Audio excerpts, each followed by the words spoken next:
Bleach Rebirth of Souls is the anime's first console game release since Soul Resurrection 14 years ago in 2011. It's also Bandai Namco's largest anime game release since Sparking Zero in October 2024. So there's a lot riding on this game's success. If it doesn't do well, then Bleach fans won't be expecting a new Bleach game anytime soon. Bandai also needs to prove that they can move past the generic anime game formula and put out a competent fighting game with mass appeal. And while I do believe that this game's core gameplay is a massive upgrade from the likes of Jujutsu Kaisen Cursed Clash and My Hero One's Justice, often feeling more like an actual fighting game rather than simply an arena fighter, it's still riddled with many of the problems we've come to expect from a Bandai Namco joint, such as a lack of content, a lazy story mode, and poor optimization. Not to mention, there is a complete joke of a launch with more than half of the PC player base unable to even play the game due to constant crashing, as well as a number of performance issues across all platforms. And with all that being said, let's get into why Bleach Rebirth of Souls is disappointing.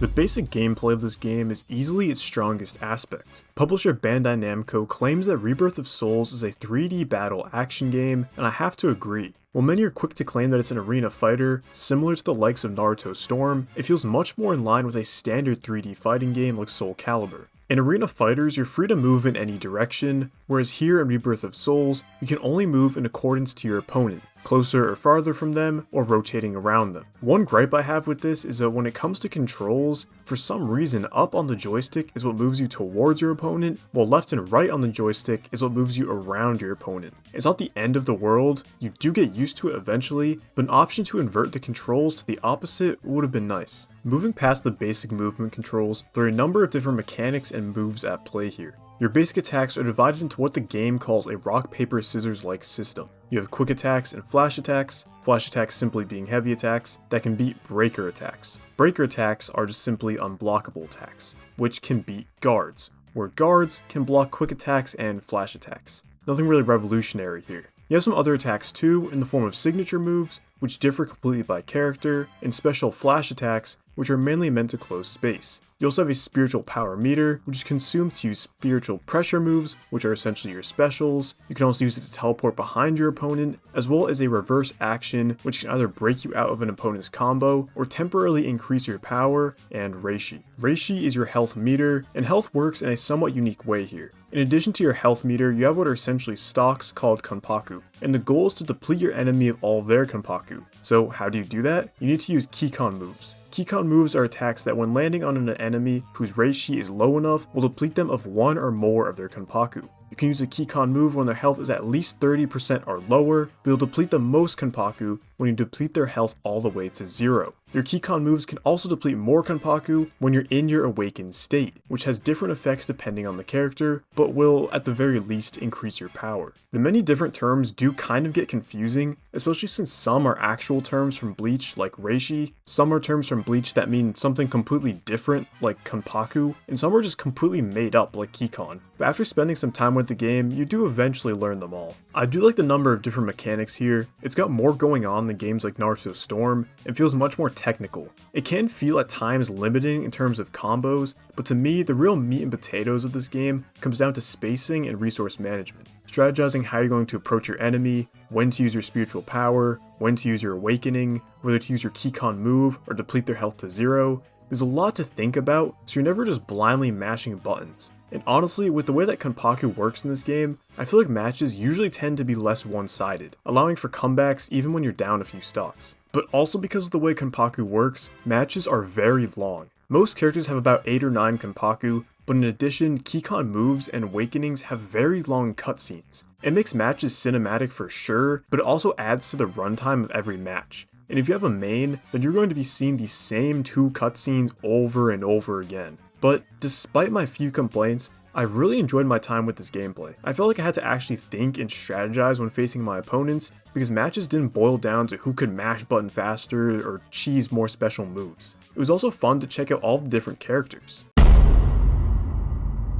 Rebirth of Souls roster consists of 32 playable characters, and for the most part, they play pretty differently from one another. Of course, their spiritual pressure moves are different, their signature moves are also different, with some even having their own unique mechanics to them. Speaking of unique mechanics, every character's awakening is different from each other. Some do just boil down to increase power, but there are a number of special awakenings too. For example, some characters will change their entire moveset to fight with a giant weapon or form. Others are even more unique, such as reducing your opponent's field of vision. This is the kind of stuff that I like to see in anime fighters, when the developers really go out with making each character play wildly different from one another with their own unique mechanics. But now, we get to where the positives end.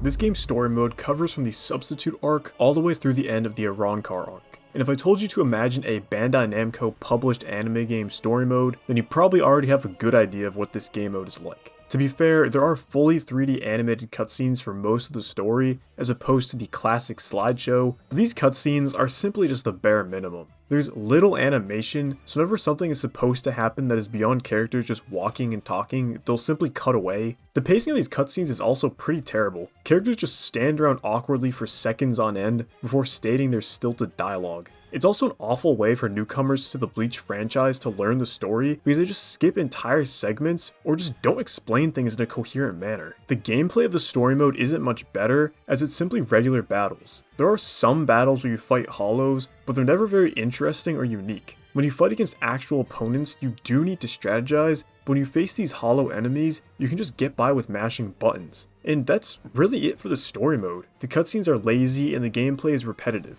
So like I said, the standard anime game story mode. In terms of other single player offerings, you can play normal matches or mission mode, but mission mode is just your standard arcade mode where you fight a series of enemies in a row. And that's really it for the single player content. If you want to actually get some amount of worth out of this game, you're going to need to go play online. But that also comes with its very own problems too.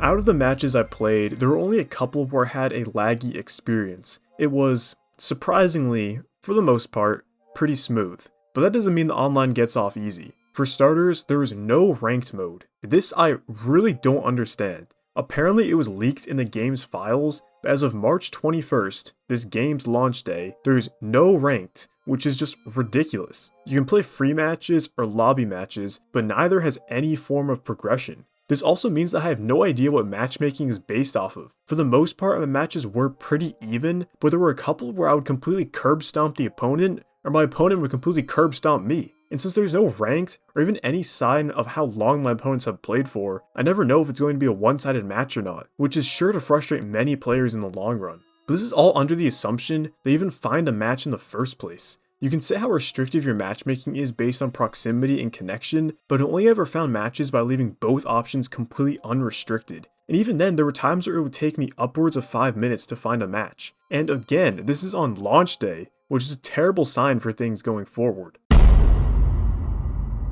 I guess another positive I can praise is the presentation. The visuals, outside of the story mode cutscenes, look very good. The in-game cutscenes look awesome, the animations are fluid, and the character models look great. I've seen others complain about the visuals in matches, but for me they look consistently good. I also appreciate the flair and style that this game has going on. The menus, the loading screens, the musical cues, there's a lot of personality here, which is something that I feel like many anime fighters miss out on. Now we get to this game's launch. It was riddled with problems, mainly on PC. The Steam page for Rebirth of Souls is currently sitting at mixed reviews, but when the game first launched, it had a mostly negative rating. This is because for many players, the game was just essentially unplayable. Constant crashing, resolution issues, audio issues, it was just a complete mess. Luckily, I didn't run into many problems. When I first started the game, I did have no audio, but after closing and reopening a couple of times, things eventually ran smoothly. I never noticed any crashing or performance issues on my end, even when playing at max graphical settings. But that luck just didn't appear for many PC players. It was so bad, in fact, that Bandai had to come out and say that there was a problem and was asking users to report their issues. Which, I mean, I guess it's a good thing that they're acknowledging it and not going radio silent, but for a full-priced $60 game to release, to just be unplayable for half of your player base is absolutely unacceptable. Other platforms, while not as bad, were not free from problems either. Users constantly posting about performance issues, low graphics, even on high-end consoles like the PS5 Pro. These problems are ridiculous and should not be coming from a company as big as Bandai Namco.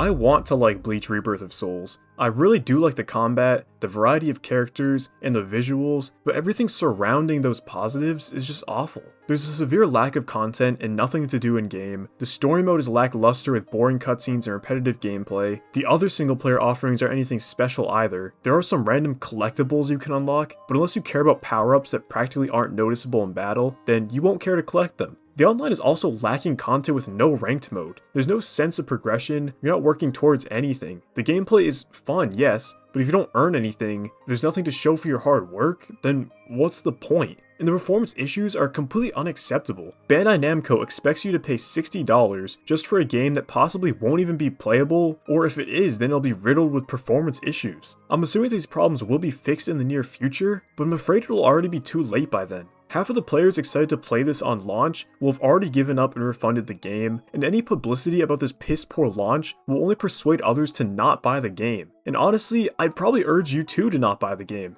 I feel bad for Bleach fans. Now, because of Bandai Namco's incompetency, this game will probably be a commercial failure, which means that Bleach probably won't be getting another console game anytime soon. What also sucks is that this game has potential. I like the gameplay, but with nothing to keep you playing, no good single player content, and no ranked online, no one is going to want to stick with it. I would really like to give this game a 7 out of 10, but Bandai just makes it so difficult for me to praise them. But the real question is, should you even buy it? I'd say for the time being, no. If Bandai eventually releases a patch, which, I mean, they probably will, then I'd say if you're a massive Bleach fan, it'll be worth it at full price, but if you're already on the fence about picking it up, then at that point, I definitely urge you to just wait for a sale. I find it funny how every review of mine where I cover a new Bandai Namco published anime game ends the exact same way, where I say that I'd like to rate the game higher, but on principle I just can't. And ultimately, I only recommend picking it up if it gets a discount or if you really like the source material. Bandai will never learn because they'll probably still make some profit with this game, but only because Bleach fans feel the need to support this game,